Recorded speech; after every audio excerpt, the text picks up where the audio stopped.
Welcome to Inside Boulder News. I'm Ashley Prill.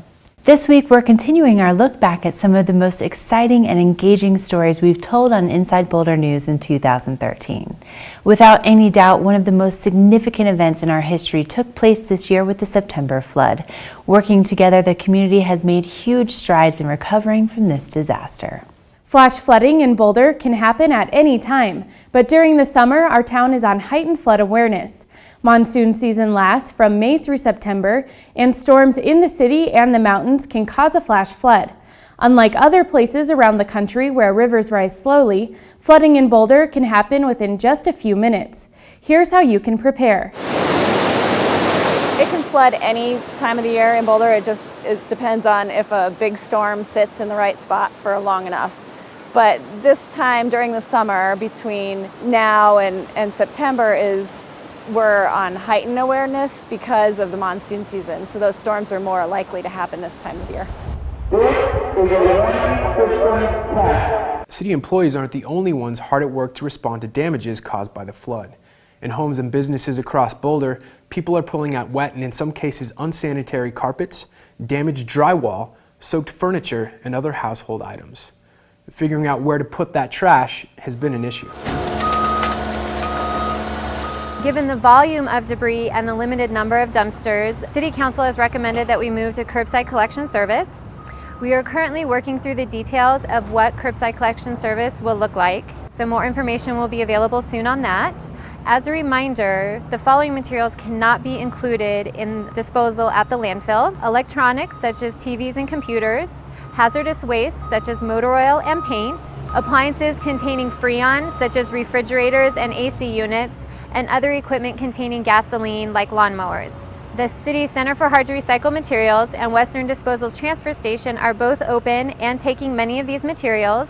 You can contact them for hours of operation. The decision to transition to special curbside pickups is a huge commitment on the city's part, and it's unclear how much will be reimbursed by federal dollars. But council members said they felt the response was necessary, given the widespread community need.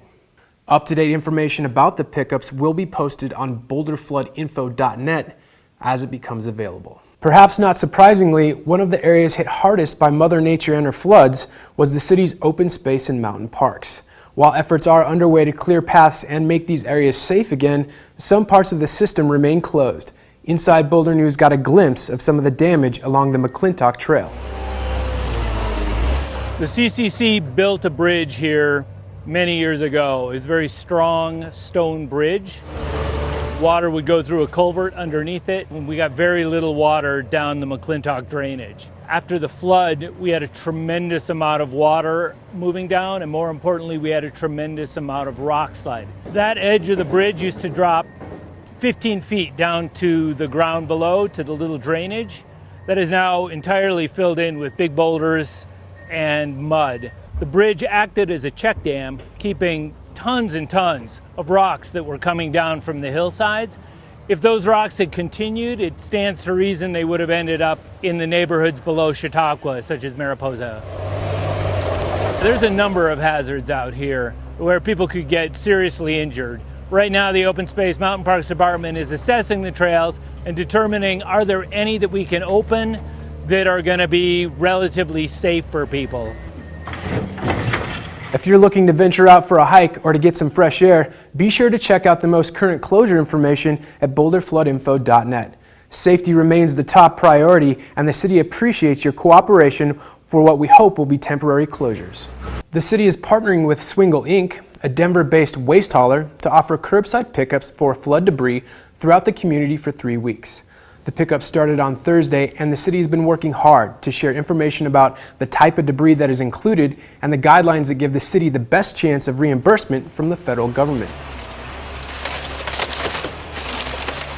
Household debris are what we're going to be able to pick up.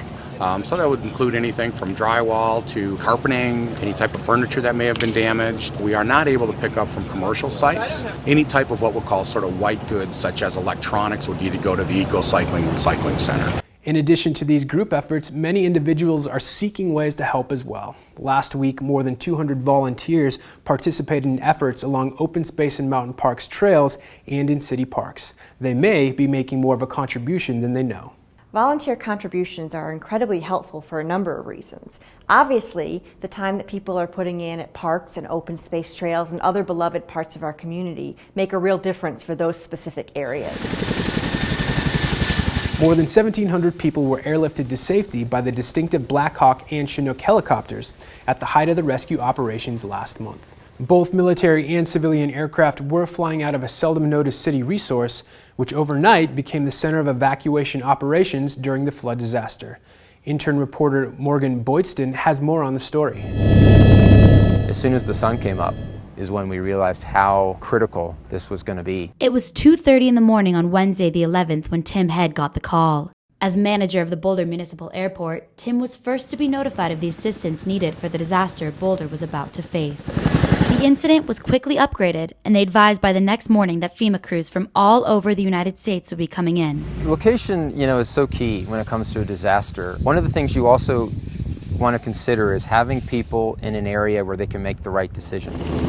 Basically everything you can think of was all located in one spot, and that was here at the Boulder Airport. 10 military and 4 contractor helicopters were flying in and out of the Boulder Airport amidst the thunder and lightning. But terrible weather was not the only dangerous condition for rescue teams. Imagine the canyons, Left Hand Canyon, Boulder Canyon.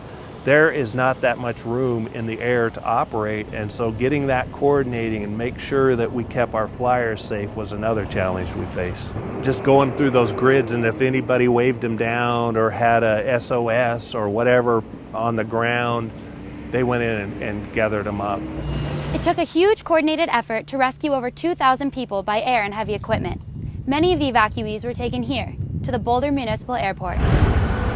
When we arrived at the facility, we witnessed only remnants of the chaos. Tim helped paint a picture of what it looked like just 48 hours before. We pretty much used every square foot of the airport, grass areas, anything we could give them to help support this effort. So they were just so thankful that we had an airport here in Boulder that they could base out of. In addition to serving as a reliable emergency operations center, the Boulder Airport contributes about $60 million to the city economy every year. A beloved city park along the Boulder Creek path is open again for the first time since the September floods, thanks to hundreds of volunteers. Last weekend, more than 300 volunteers participated in a 2-day cleanup project at the Eben G. Fine Park.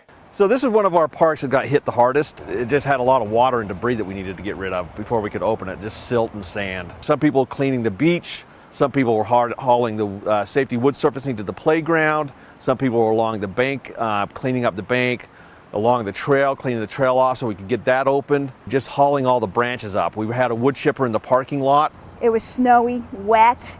We still had the support. Everybody still came out. It's not just the city staff, but it also involves community businesses, donating materials, helping to get things organized, actually donating staff time. It involves the volunteers. This is one of our parks that has a real draw for people, a real special place in people's heart. And we had people come up to us all day thanking us for getting this park open because it means so much to the community, this park. For the latest on flood cleanup and closures, log on to boulderfloodinfo.net. Does Boulder have what it takes to be a resilient city? We think so, and we aren't alone. Last week, the Rockefeller Foundation selected Boulder to be part of its 100 Resilient Cities network. Nearly 400 cities around the world applied for the chance to have access to innovative planning tools and resources for building resiliency in their own community. Boulder was one of the first 33 cities chosen and only one of 11 in the U.S. Challenging and exciting work lies ahead. So the first step in the program is for us to work with Rockefeller and some of the technical specialists they'll bring to the table to develop a resilience plan, which is something that we have many of the components of already. And the next stage is then to start working on various elements of that resilience plan and to draw on some of the resources that Rockefeller is going to help make available by bringing together what they call a platform of services that will include access to financing, access to new technologies and softwares, access to other organizations. And then the last piece is, or another piece is that we'll be a part of this network of these cities that have been selected, and we'll be doing a lot of peer learning and exchange with those cities as we go forward. To learn more about urban resilience and to see the other cities chosen, log on to 100resilientcities.rockefellerfoundation.org. And stay tuned to Inside Boulder News for updates about how the city plans to use these resources and seek community input. The Flood Recovery Art Project gained momentum this week with a public opening reception at the Boulder Museum of Contemporary Art. This special project is a combined effort between the City of Boulder and BMOCA to promote healing and revitalization through art. Over the past few months, the community has shared recipes, stories, and photos with multiple artists involved in the project. We felt that the most important part of the project was actually that community interaction, and we wanted a lot of ways for people to access that. And artists, you know, we're taking advantage of their talents in a time of need to process and to help with healing. For these many artists to access the public in many different ways was really an important part of the project. The reception marks a jumping off point for the artists involved. For months they've done background work, interacted with the public, and now they're ready to start creating their art. We could see completed pieces as early as next week. For a more in-depth look at each artist's contribution, watch this month's Inside Boulder at boulderchannel8.com. You can also find more information at bmoca.org. The flood also underscored the importance of many of Boulder's environmental, climate, and energy initiatives. This year, the community made the leap to charge a fee for disposable bags, and city staff, consultants, and community members considered the unprecedented exploration and the possible creation of a local electric utility. Do you bring it to the grocery store?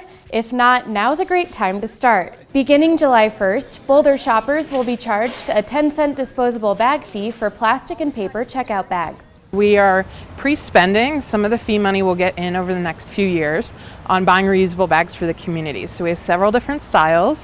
We had a community design contest, so the bags feature those designs. And we are giving them away all summer to the whole community at different giveaways. Would you like free shopping bags today? Plastic bags, everyone knows, causes a lot of issues with litter. They're a huge contaminant in our recycling center. The machines have to be shut down sometimes several times a day to cut out plastic bags. And then paper bags are also, you know, they're recyclable, but they're also bad in that they use a ton of energy and water to produce. And so a lot of the money from the fee proceeds that the city takes in will be used to offset those impacts. So some of the money will go to the recycling center, some will go to offsetting those other impacts as well. The bag fee will not apply to restaurants, newspaper bags, or any other kind of food packaging bags. For more information on the fee and how to get free reusable bags, visit broughatboulder.com. A private rental property has become the first large apartment complex in Boulder to be 100% SmartRegs compliant. Glen Lake Apartments received SmartRegs certifications for all 207 units in June. So how does a property become SmartRegs compliant? I went to Glenwood Drive to find out. Rental properties account for about half of Boulder's housing stock, so addressing their energy efficiency is important to meeting community climate objectives. The SmartRegs ordinance requires all rentals to meet a basic energy efficiency standard by 2019, and a Boulder apartment complex has become the largest private property to do just that. Glen Lake Apartments and its 207 units. It's the first complex in the city that's a non-affordable housing that's reached SmartRegs compliance across the board. This is the largest privately owned rental property in Boulder to reach SmartRegs compliance. Efforts like this are helping the city reach its goal of compliance by 2019. All 207 units had to be inspected individually and earn 100 energy points and 2 water conservation points. To earn these points, Glen Lake replaced the windows and doors and installed shower heads and aerators in all of its units. Advisors from the Energy Smart program worked to make these upgrades easy and affordable. Nearly 2 months after a city analysis showed that charter metrics could be met, City Council authorized staff on Tuesday to continue exploring the possible creation of a local electric utility. The 8-to-1 vote came after a public hearing. About 50 community members spoke, with viewpoints ranging from excitement about the potential opportunities to concerns about risk and governance. I spoke with Regional Sustainability Coordinator Jonathan Cohen about what comes next. Now we want to look at what we continue to call the should we municipalize. So we know that we can, but the council and the community need to understand what value is added by moving forward. Why does municipalization provide more than what we have right now today? There are a lot of pieces that are going to be happening over the next couple of months. I think most notably is to continue our evaluation or analysis of the technical, the financial, and the legal feasibility of creating the utility. So what folks are going to see is a lot of of work on refining and continuing to sharpen our pencils in terms of the modeling that was done, but also council authorized staff to move forward on some of the more legal aspects of the project. We'll also be focusing on the governance structure of a utility, so looking at what options are out there, how different utilities function in terms of governing boards, or how their councils essentially provide the input and the oversight of the way the utility is run. So that will be critically important. And then also we'll be moving very quickly on the third-party analysis and evaluation of the modeling that the city did over the past many months.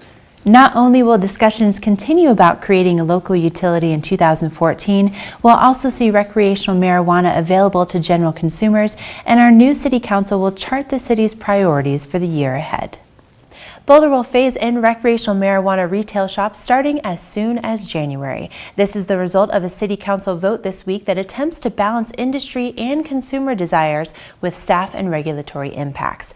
Under the plan, existing medical marijuana dispensaries will be able to convert their licenses to recreational marijuana suppliers starting on January 2nd. Businesses that want to convert an existing storefront or facility so they can provide both medical and recreational product can apply starting on January 21st. Those that intend to expand to adjacent property can apply February 3rd, and new recreational businesses will have to wait until June. Boulder is one of many cities in Colorado charting new ground as a result of the passage of Amendment 64. The amendment was approved by voters in 2012 and made it legal for adults 21 and older to possess up to 1 ounce of marijuana. Adults can also grow up to 6 marijuana plants in their homes. Boulder voters let their voices be heard this week at the ballot box, passing every city council-supported initiative by wide margins. The measures included competing questions related to the possible creation of a local electric utility. Supporters say a city-owned utility would be able to increase renewable sources of energy and decrease harmful greenhouse gas emissions. Voters agreed 2-to-1 to support the ongoing exploration of this idea, while also approving some additional requirements related to costs and possible out-of-county customers. Inside Boulder News spoke with Regional Sustainability Coordinator Jonathan Cohen about what's up next as the city continues to study ways to achieve the community's energy goals. So as we move forward now, there's a lot of work that's going to take place on the legal front, mostly around the acquisition of the assets that we would need to buy from Xcel Energy to create the new utility. But at the same time, we'll begin the process of developing what we are calling kind of the business model of what the utility would look like and how it would function if we do indeed create the utility. So obviously this is a pretty complicated issue. There's a lot of moving pieces to it, so we really encourage people to either pick up the phone and call someone in the Energy Future office or get on our website, which is Energy Future, bouldersenergyfuture.com. And we have all of our analyses, all of the memos that have gone to City Council, and a lot of details there. We want this to be a very strong community-involved process. It has been up to this point, and so if people have questions, we want to make sure they're reaching out. The community's energy goals weren't the only ones voters were asked to evaluate this year. Several tax measures passed that will have significant impacts on open space, transportation, general city services funding, and the ability to implement retail marijuana regulations in Boulder. This was a long-range impact over many years, so it really goes to the sustainable fiscal aspects of the city. That's why it was so important. The reason the city, for this flood that we just had, the reason we're in such good shape financially compared to many others is that we had set aside reserves. We had matched those ongoing expenditures to ongoing revenues. We didn't use one-time money to pay for ongoing costs. And that's really put the city in the position it was for the flood. So we need to continue that. More information about these and other ballot initiatives can be found at bouldercolorado.gov/elections. Voters also filled 5 seats on City Council, choosing 3 newcomers and re-electing 2 veteran members. The new council will officially be sworn in on November 19th at 10 a.m. The ceremony will be broadcast live on BoulderChannel8.com and Comcast Channel 8.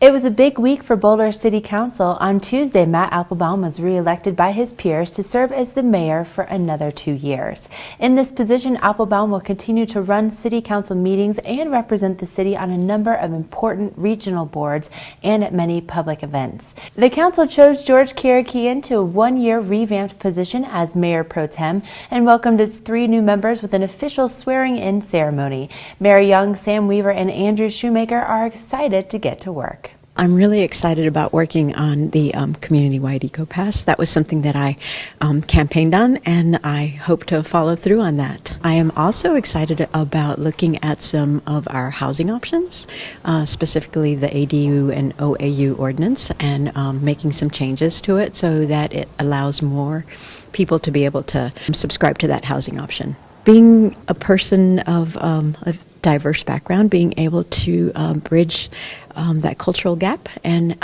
hopefully get more people involved in our city government. One of the issues that I would love to work on is really cleaning up the Creek Path municipal area, making it more welcoming to families.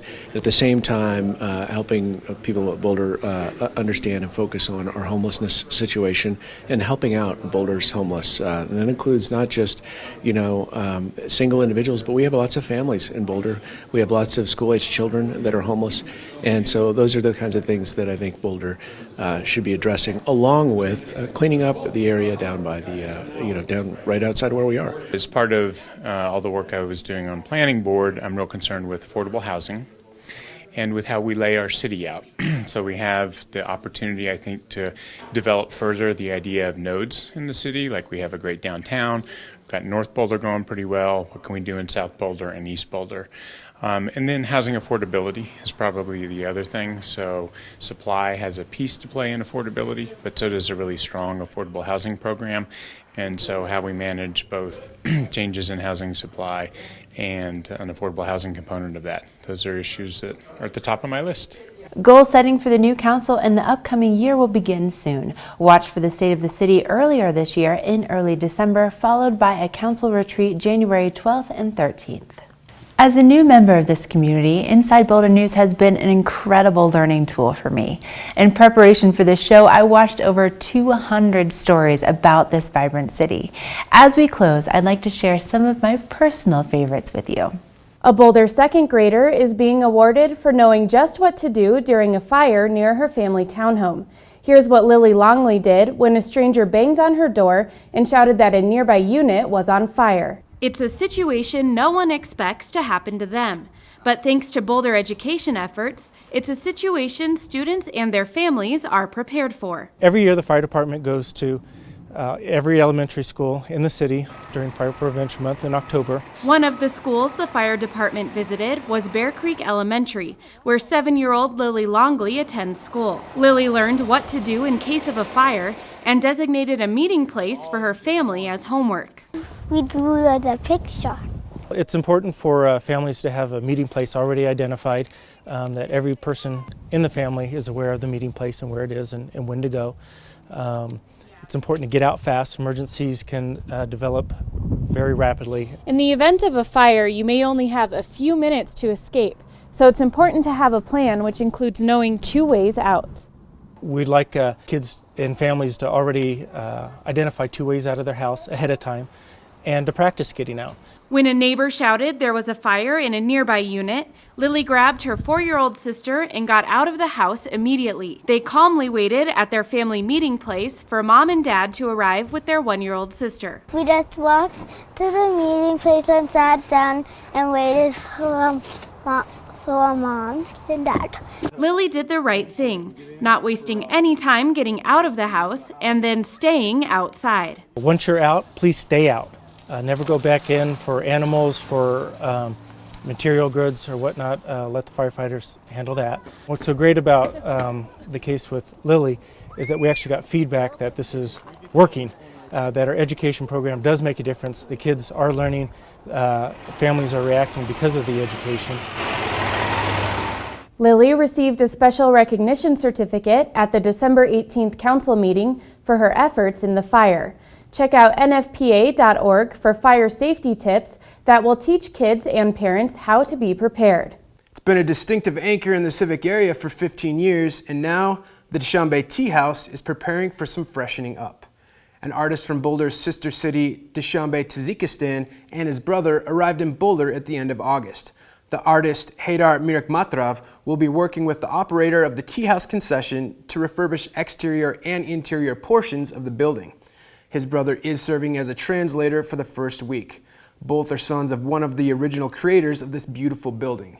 The brothers are being hosted by the Boulder-Dushanbe Sister Cities organization. So after 15 years, as we're looking around, we're noticing a good deterioration of paint and including the gaunch on the inside. We brought this artist, Haydar, from Tajikistan.